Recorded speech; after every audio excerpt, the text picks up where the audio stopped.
આર્થિક વિચારોના ઇતિહાસમાં આપણે લાસ્ટ જે વિચારો જોતા હતા એ વિચારોમાં આર્થિક વિચારોનો જે ઇતિહાસ છે એમાં પ્રકૃતિવાદ, વાણિજ્યવાદના વિચારો જોયા કે જે આર્થિક વિચારોની ઉદ્ભવના સંદર્ભમાં ચર્ચા હતી.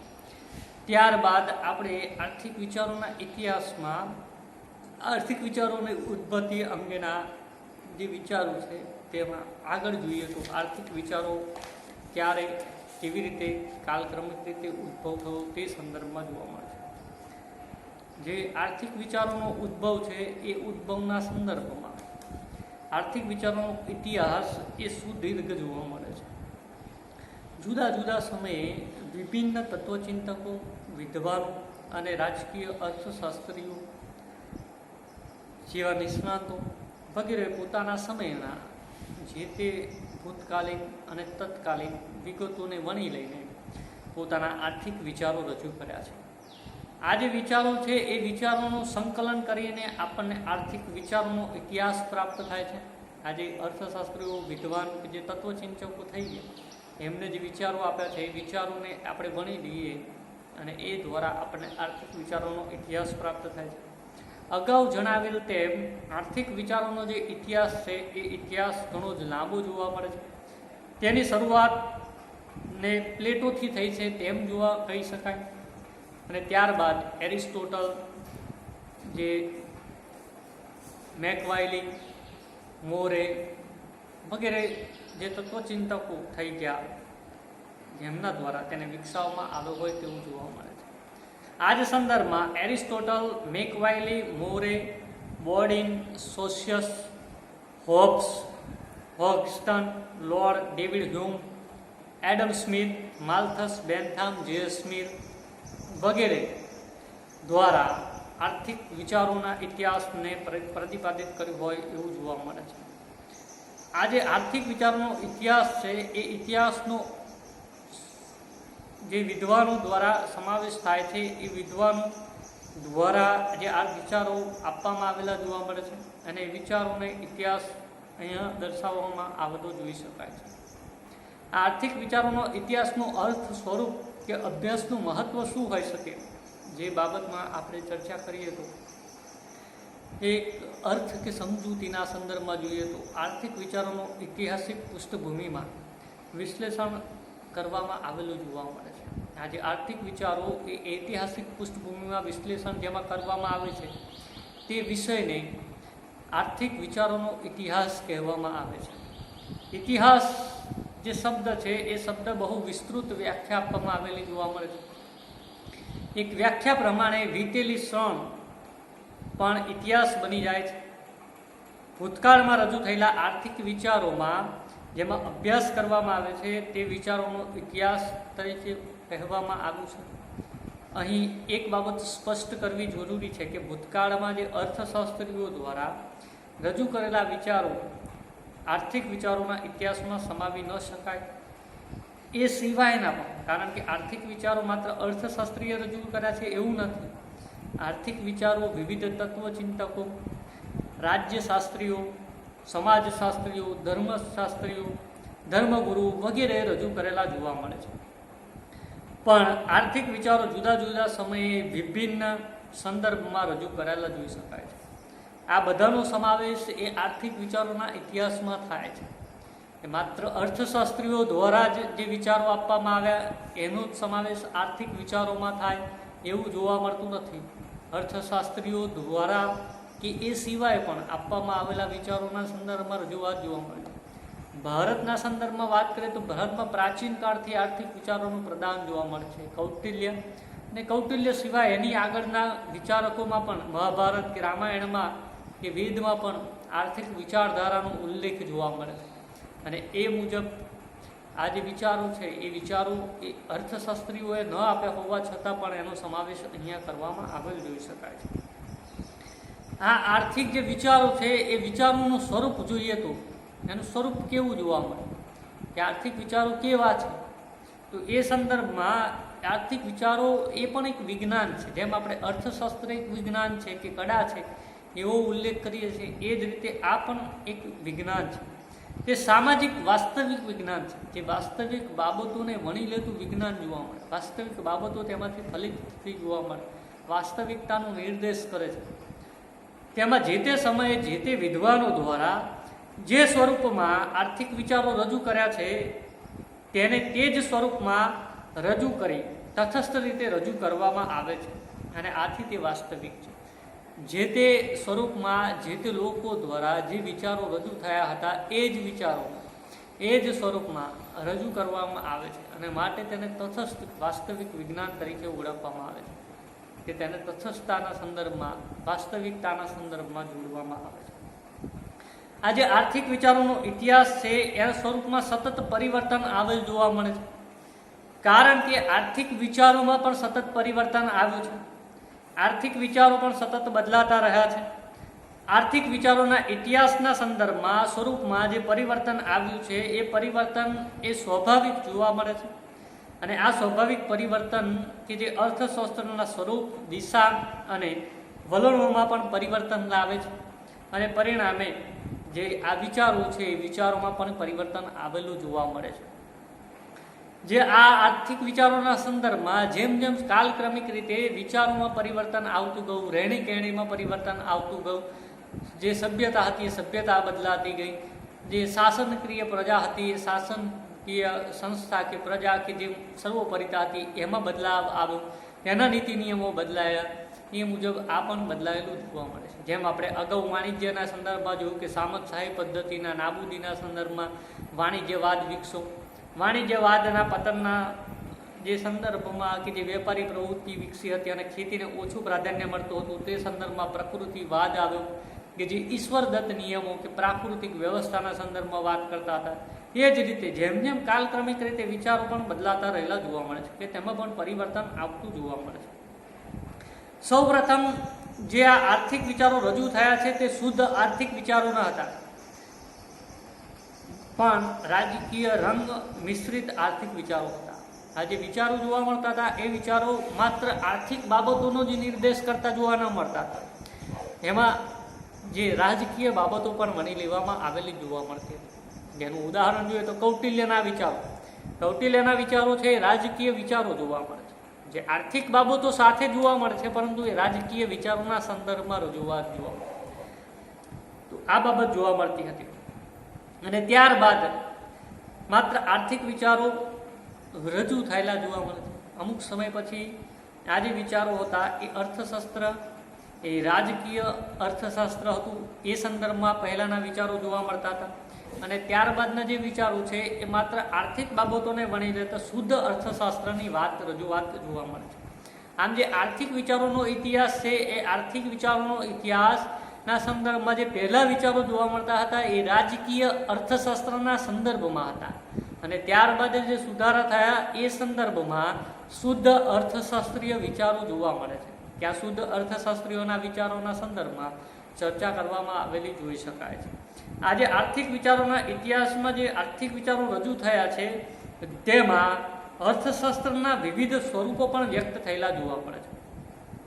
કેટલાક આર્થિક વિચારો અર્થશાસ્ત્રને વિજ્ઞાનનો દરજ્જો આપે છે, તો કેટલાક આર્થિક વિચારો અર્થશાસ્ત્રને તત્વજ્ઞાન પણ બનાવી દે છે, તો કેટલાક આ જે વિચારો છે એ કલાની દ્રષ્ટિ એ પણ જોવા મળે છે, કે અર્થશાસ્ત્રને કલા બનાવી દે છે. આમ જે આર્થિક વિચારોનો ઇતિહાસ છે એ પણ એનું સ્વરૂપ પણ આવું જ કંઈક છે.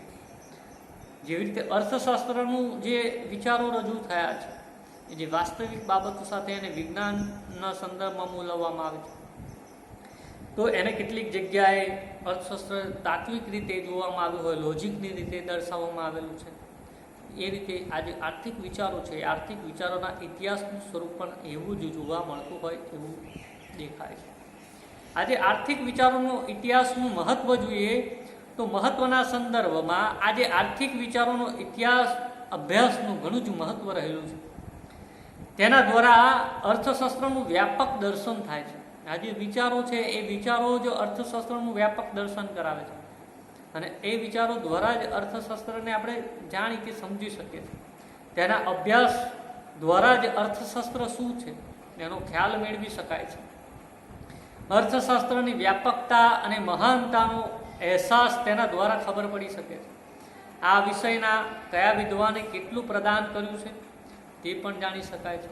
અર્થશાસ્ત્રને વિભિન્ન વિચારસરણીનો તુલનાત્મક અભ્યાસ કરવામાં કોની કેવી વિચારસરણી છે, કોની સાથે એને સરખાવી શકાય, વિચારસરણી કેટલી અને કેવી રીતે ઉપયોગી છે, આ બધી જ બાબતો એ આ અર્થશાસ્ત્રના વિચારો દ્વારા આપણને પ્રાપ્ત થઈ શકે છે અથવા એના દ્વારા ખબર પડી શકે છે.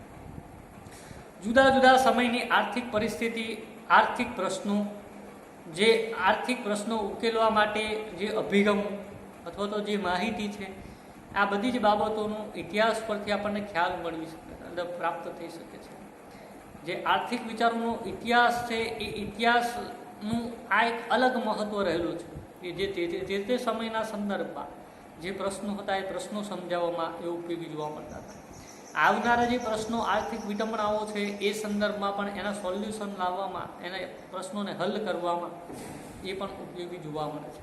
જે આર્થિક બાબતો જે અસર કરે છે એ અસરકારકતાના સંદર્ભમાં કેવી રીતે અસર કરશે, એની પ્રતિકૂળ અસરો પડશે કે અનુકૂળ કે સાનુકૂળ અસરો પડશે, એ સંદર્ભમાં સમજવા માટે પણ આ બાબતો જરૂરી જોવા મળે છે.